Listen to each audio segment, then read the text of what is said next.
धाकड़ खबर, बेखौफजुबां, बेबाक अंदाज। धाकड़ खबर में आपका स्वागत है। मैं आपके साथ हूं अकरम रईस खान। अभिनव गोस्वामी तो है नहीं सिद्दीक कप्पन, जो रात दिन न्यूज चैनल उनके बारे में चर्चा करते रहे। वो सिद्दीक कप्पन है और वैसे भी साउथ इंडिया के स्टेट केरल से आते हैं। 4 अक्टूबर को गिरफ्तार किए गए थे। अब तक जेल में पड़े हुए मथुरा की। उनके मामले को लेकर 2 बार सुप्रीम कोर्ट जा चुकी है केरल वर्किंग जर्नलिस्ट एसोसिएशन, और दोनों बार सुप्रीम कोर्ट ने एक बड़ी बात कही कि आप पहले सिस्टमेटिकली ढंग से निचली अदालत में जाइए, हाईकोर्ट जाइए, उसके बाद यहाँ आइए। इस बार भी यही कहा कि आप हाईकोर्ट क्यों नहीं जाते हैं, सीधे यहाँ पे क्यों आ जाते हैं। हालांकि इस मामले की 11 दिसंबर को सुनवाई होनी है, लेकिन समझना यह है कि आखिर हो क्या रहा है अदालत में। जो अदालत अर्णब गोस्वामी को 2 मिनट में जमानत दे देती है, जबकि हाईकोर्ट इनकार करता है और सुप्रीम कोर्ट जमानत दे देती है, वो सिद्दीक कप्पन को क्यों रिहा नहीं कर रही है। तो इन्हीं सारे पहलुओं के आसपास अपनी बातचीत को रखने की कोशिश करेंगे। इस पूरे मामले में पहले दिन से जुड़े हुए जो एडवोकेट हैं विलिस मैथ्यू साहब, वो हमारे साथ जूम के जरिए जुड़ रहे हैं। बहुत शुक्रिया सर वक्त देने के लिए। नमस्ते। मेरा पहला सवाल आपसे ये है, ये केस अभी किस स्थिति में है? वेल बिकॉज उसको अरेस्ट हो गया 5 तारीख को। हमको इसका इंफॉर्मेशन मिल गया। इमीडिएटली हम चीफ मिनिस्टर ऑफ यूपी को मेल किया, that is Kerala union of working journalist. इसके बाद 6 तारीख को हम सुप्रीम कोर्ट में हेबियस कॉर्पस फाइल किया है। ठीक है। देन आपका सवाल है क्यों हम सुप्रीम कोर्ट में सीधे गए है। First question is that actually my answer is that Article 32, that is very much there. When the detention is illegal, there is a procedure established by law. Then there is a guideline of the Supreme Court also.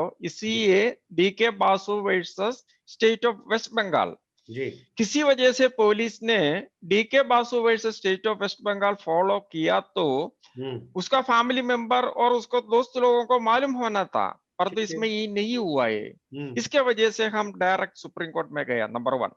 ठीक है। Number 2, as far as the law of the land is concern, किसी भी चीज रोकता नहीं है किसी भी सिटीजन को आर्टिकल 32 में सीधे सुप्रीम कोर्ट जाने का रास्ता खुला है हर टाइम।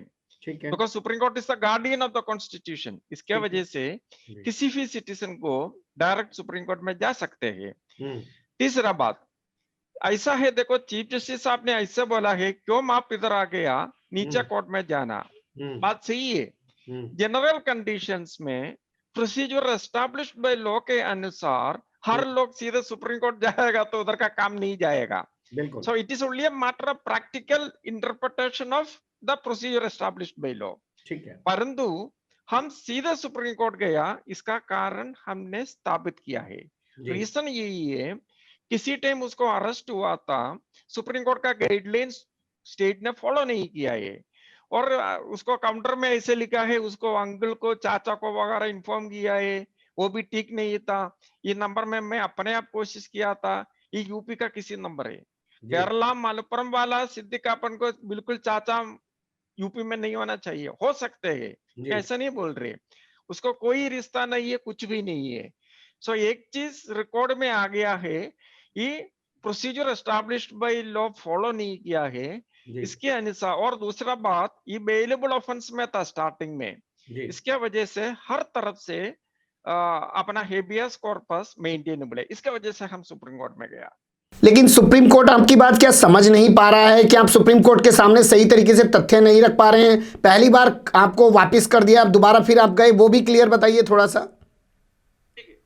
जनरली देखो, किसी भी petitioner citizen of India Supreme Court को डायरेक्ट जाएगा तो the general presumption is to approach the lowest court of competent jurisdiction, that is the sessions court.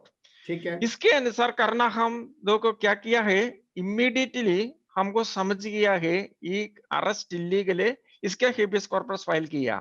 फिर हम सोचा था ठीक है, हम इलाहाबाद हाई कोर्ट जाएगा, नीचे कोर्ट में जाएगा। इस पर्पस के लिए मैं अपने आप 16/10/2020 में सीजीएम कोर्ट में गया और रिक्वेस्ट किया, हमको क्लाइंट को मुलाकात कर लो। फिर उधर से हमको मिल गया आदेश, जेल में जाओ। हम जेल जाने का टाइम उधर से बोला है, हम कोर्ट से आदेश कर लो। इसका मतलब एक क्लाइंट को अपना वकील को मुलाकात करना अपना बेसिक फंडामेंटल राइट है। It is an issue affecting the rule of law, that means it is a national issue. because rule of law, if जी। any place it is not follow, जी इस चीज हम Supreme Court as the guardian of the constitution, हर citizen का duty है जी supreme Court को बोलना है इंडिया में ऐसे चल रहे, ये जी रोकना है, जी put back the law on the track, that is the reason. दो चीजें आपने कही सर, जो मैं आसान शब्दों में सवाल के जरिए आपसे समझ लेता हूं। पहले कहा कि हम जब सुप्रीम कोर्ट गए, सुप्रीम कोर्ट ने कहा निचली अदालत जाओ, तो हम गए सीजीएम के यहाँ और सीजीएम से परमिशन लेने के बाद अपने क्लाइंट से मिलने गए, लेकिन पुलिस ने मिलने नहीं दिया। फिर आप आए कोर्ट में और आपने आके कहा कि देखिए आप तो कह रहे थे हमें नीचे जाने के लिए, लेकिन वहां तो हमें हमारे क्लाइंट से मिलने भी नहीं दिया जा रहा, इसलिए आप दोबारा सुप्रीम कोर्ट गए। That's right, because no first day किसी ने मैटर सुना है, जज साहब ने ऐसे इनडायरेक्टली सजेस्ट किया, why are you coming here, आपको क्यों नीचे कोर्ट में नहीं जा सकते हैं। जी इसका अपना जवाब था, देखो ये टाइम दूसरा हर तरफ से कोशिश किया था, मतलब किसी को मुलाकात नहीं मिला है उसको क्लाइंट से। जी सो इसके वजह से देखो दूसरा बात मैं बताऊंगा, सबसे बड़ा बात देखो सुप्रीम कोर्ट का गाइडलाइंस फॉलो नहीं किया है, ये सबसे बड़ा बात। ठीक है। किसी टाइम लार्जर इश्यूज इन्वॉल्व है तो हर सिटीजन का एक ड्यूटी फी है, बेल छोड़ दो। और दूसरा बात, ये आदमी का पत्रकार था, एक पत्रकार किसी जगह जाता है, इसके बारे में कोई गाइडलाइंस कुछ भी नहीं है। ऐसे किसी दुनिया में किसी लॉ ऑफ द लैंड, मतलब डेमोक्रेटिक कंट्री में ऐसे नहीं रख सकते हैं। देखो आपको मालूम है ना, अपना वीरप्पन को मिलने के लिए एक जर्नलिस्ट गया है फॉरेस्ट में, नकीरन, मिस्टर नकीरन, उसको पकड़ सकते हैं नकीरन का दोस्त बोलकर। देखो हर पत्रकार, देखो मोटा मोटा पत्रकार को अपना सब सुविधा है, मतलब हर पत्रकार को इतना सुविधा नहीं है। देखो रेलगाड़ी में जाएगा, बस में जाएगा, किसी दोस्त के साथ जाएगा, पैदल जाएगा, हर तरफ से है। देखो इसके वजह से हियर द इश्यू इज, देखो Siddique Kappan as a journalist gone there for the purpose, उसको न्यूज कवर करने के लिए गया है, परंतु वो भी देखो मुझे, मैं रिकॉर्ड में नहीं है, फिर ओला गाड़ी में गया था, ओला में, क्योंकि टैक्सी कर नहीं गया, प्राइवेट गाड़ी में नहीं गया, ऐसा नहीं, ओला टैक्सी में गया है। और रास्ता में उसको रोक लिया है, वो भी खास बात कुछ भी नहीं था, उसको अरेस्ट किया है। अरेस्ट करने के बाद 24 घंटे के अंदर पुलिस मजिस्ट्रेट के पास प्रोड्यूस करना, कुछ भी नहीं हुआ है। रिश्तेदार को नहीं बोला है, फैमिली मेंबर को बोला नहीं है, ये बात ठीक है। आप कह रहे हैं कि सारे नियमों की धज्जियां उड़ाई गई हैं, इनको रोक लिया गया। एक पत्रकार को अधिकार है, वो जा सकता है रिपोर्टिंग करने, लेकिन उसको रास्ते में गिरफ्तार कर लिया 3 लोगों के साथ, और वो भी ओला कैब से वो जा रहा था, कोई प्राइवेट टैक्सी से नहीं जा रहा था। और एक शख्स को फोन करके बता दिया कि ये फला उसका चाचा है जो उत्तर प्रदेश में रहता है, उसको इन्फॉर्मेशन दे दी। ये तमाम जो है सुप्रीम कोर्ट के आदेशों का उल्लंघन हुआ है। लेकिन यूपी सरकार तो कह रही है कि जिस अखबार का, जिस प्लेटफॉर्म का पत्रकार होने का दावा सिद्दीक कप्पन कर रहे हैं, वो तो काफी पहले बंद हो गया। वेल, इसका जवाब ये है, ये पत्र, आई मीन ये newspaper, what ever the portal बंद तो हो गया, इतना पोर्शन सही है, परंतु ये टाइम ये किसी जगह काम करते हैं, इसका पूरा प्रूफ उसके साथ ही था। एक नंबर 1। नंबर 2, देखो ये प्रेस क्लब का मेंबर है अभी फी में, उसका पूरा पेपर मेरे पास आ गया है। नंबर 3, ये किसी जगह काम करते हैं अजीमुकम, उसका फी चिट्ठी है। नंबर 4, मेरे पास ऐसा फी चिट्ठी आया है कि उधर जाने के पहले उसका स्टाफ को इन्फॉर्म किया था, मतलब वो किसी पत्रकार के साथ काम करते हैं, उसको इन्फॉर्म किया रात में मैं उधर जा रहे, मतलब बिल्कुल ठीक ठाक उन्होंने किया है। एक पूरा हो सकता है, चीज मैं बताऊंगा, मैं देखो कॉलेज में पढ़ाई करता था, ये टाइम था, अभी तक कम से कम मेरे विचार से 20-30 कार्ड है मेरे पास। ये गलत है ऐसे की करने का। बिल्कुल बिल्कुल। चलिए अब एक चीज आगे और समझना चाहते हैं। इस बार सरकार कोर्ट में पहुंची और सॉलिसिटर जनरल ने कहा कि सरकार को कुछ ऐसी चीजें मिली हैं जिससे बड़ा खुलासा हो सकता है सिद्दीक कप्पन पर। वो क्या मामला मिल गया है? इसके बारे में मुझे इतना बोल सकते हैं, देखो परंतु मुझे इसके सिद्दीक कप्पन कौन है, फैमिली कौन है, कुछ भी मुझे पता नहीं था, क्योंकि मेरा client Kerala union of working journalist था। मैं सिद्दीक कप्पन से मिला, जेल में गया, सुप्रीम कोर्ट और सॉलिसिटर जनरल के परमिशन के अनुसार ऐसे मैं कर दिया है। इसमें मैं एक चीज समझ गया है, मैं उसको बहुत सवाल पूछा है। देखो मैं क्लाइंट का माउथ पीस नहीं है, मैं फिर क्रिटिकली पूछेगा। सबसे बात मैं उसको एक सवाल पूछा है, मिस्टर सिद्दीक अपन, are you ready for a narco analysis test to say that you are no way connected with this organization and everything? His answer was yes. Please request the court to conduct a narco analysis test on me. That was his response. एक सवाल ये बड़ा खड़ा होता है sir कि केरल के पत्रकार सिद्दीक कप्पन, उन्हीं को क्यों निशाना बनाया यूपी सरकार ने या यूपी पुलिस ने? इसके बारे में मुझे कुछ भी आइडिया नहीं है, क्योंकि I only had a 30 minutes discussion with Mr. Siddiq Kappan. So whatever instructions available from my client, that is the Kerala Union of Working Journalists, we have to find it out. That is the reason why we are before the Supreme Court. क्या आपने उनसे बातचीत करके अंदाजा लगाया कि वो PFI से, सीएफआई से कुछ कनेक्शन रखते हैं, या केरल वर्किंग जर्नलिस्ट एसोसिएशन ने कुछ बताया हो कि हाँ इनके पुराने कोई संबंध थे? उसको कोई रिलेशन नहीं है, वही एक पत्रकार है, ऐसे पत्रकार whatever he has done, because he has written favor of working journalists, no, I favor of this the whatever they say the association and against that also. That means उन्होंने बिल्कुल न्यूट्रल, पूरा न्यूट्रल था उसका। उन्होंने किसी एक पत्रकार independent, impartial, fearless होना चाहिए। किसी political affiliation, religious affiliation, language affiliation, ये पत्रकार नहीं है। इंडिपेंडेंट होना चाहिए हर तरफ से। इफ ही ऐसे इंडिपेंडेंट, इम्पार्शियल, फियरलेस पत्रकार था, according to the 30 minutes discussion with him, that is my opinion. But उसको कोई ओपिनियन है, बिना सुनकर मुझे कोई जवाब नहीं दे सकता। ठीक है, आपकी ओपिनियन है, आपने बातचीत करने के बाद आप ये बता रहे हैं कि वो निष्पक्ष पत्रकारिता के तौर पर काम कर रहे थे। लेकिन अब मैं चलता हूं सुप्रीम कोर्ट की तरफ फिर से। अर्णब गोस्वामी, हाई कोर्ट ने कहा कि भैया निचली अदालत में जाओ जमानत लेने के लिए, लेकिन वो पहुंच गए सुप्रीम कोर्ट, और सुप्रीम कोर्ट ने उन्हें एक ही दिन लगातार कई घंटे सुनवाई करने के बाद जमानत दे दी। सिद्दीक कप्पन के मामले में ऐसा क्यों नहीं हो रहा है? इसके बारे में मैं बताऊंगा। हर जगह स्लो चल रहे, इसका मतलब उसका केस में भी स्लो चलना चाहिए, ऐसे नहीं बोलेगा। मैं ऐसे बोलेगा, जल्दीबाजी इस सुनवाई की है, ये बहुत बड़ा बात है, परंतु ऐसा हर केस में होना चाहिए। इतना ही है मेरा रिक्वेस्ट। किसी जज साहब, एक केस, एक बेल एप्लीकेशन, एक जल्दी सुनवाई हुआ, that is a welcome thing. Secondly, because really it was an SLP, special leave petition था ये। अपना देखो डायरेक्ट रिट पिटीशन था, इतना प्रोसीजरल फर्क है, परंतु उसमें मिस्टेक हो गया इतना है, क्योंकि बहुत जल्दी किया। ये मिस्टेक मैं नहीं बोला गई, बढ़िया बात है, क्योंकि बिना सिर्फ डायरी नंबर में इसका जल्दी सुनवाई हुआ है। मेरा सिर्फ सवाल ऐसा है, आपको मालूम है इंडिया में सब सिटीजन एक ही है, बराबर है, कोई बड़ा नहीं है, कोई नीचे नहीं है। ठीक है, किसी भी बेल एप्लीकेशन है, सब केस में जैसे उस केस में किया ऐसे करना चाहिए। So rather I am complimenting the system for immediate disposal of the case of mister Arnab Goswami. बताया जा रहा है कि अभी तक सरकार यानी कि उत्तर प्रदेश की पुलिस जो है वो कोई सबूत नहीं जुटा पा रही है, मामले को लटका के सिर्फ तारीखें लेना चाह रही है। आपको क्या लगता है 11 दिसंबर को क्या होगा कोर्ट में?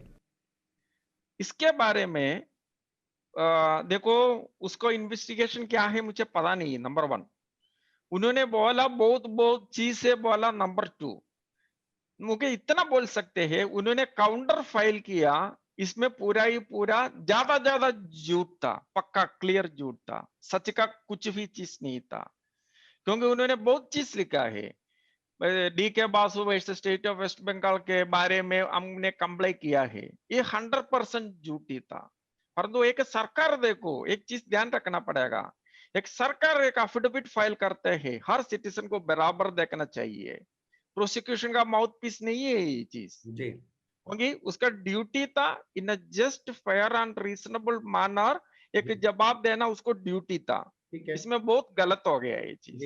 दूसरा बात देखो, अपना क्लाइंट को मारपीट भी हो गया था। अच्छा। वो भी अपना काउंटर में लिखा था, 3 बार उसको स्लैप किया, 3 बार उसको पिटाई किया लाठी से, इतना भी बात हुआ था। इसके बारे में भी क्या करना है ये आगे का बात। सबसे पहले हम बेल का चक्कर में है। सबसे पहले आप बेल के चक्कर में हैं, उनको 3 बार पीटा गया, हम मिल के आए हैं, उनको चोटें लगी हैं, और क्या पूछना चाहते हैं, उनको क्यों मार रहे हैं एक पत्रकार को इस तरीके से? देखो, whenever a journalist is beaten, tortured, silenced like this, I will say that it is in the process of end of democracy. Ji Because the mouthpiece, the people, because the right of the people know the facts, that is stopped or silenced. Ji That is the reason we approach the Supreme Court. Because if we are not having democratic values, if we are not having freedom of speech, independent press, ji democracy cannot be called a democracy. That is a basic structure of the constitution. To bring it on record, इसके वजह से हम सीधे supreme Court में गया है. One of the another reason, but the more we are understanding the facts, ji all I can say is this: a serious injustice Siddique Kapan के ऊपर हुआ है.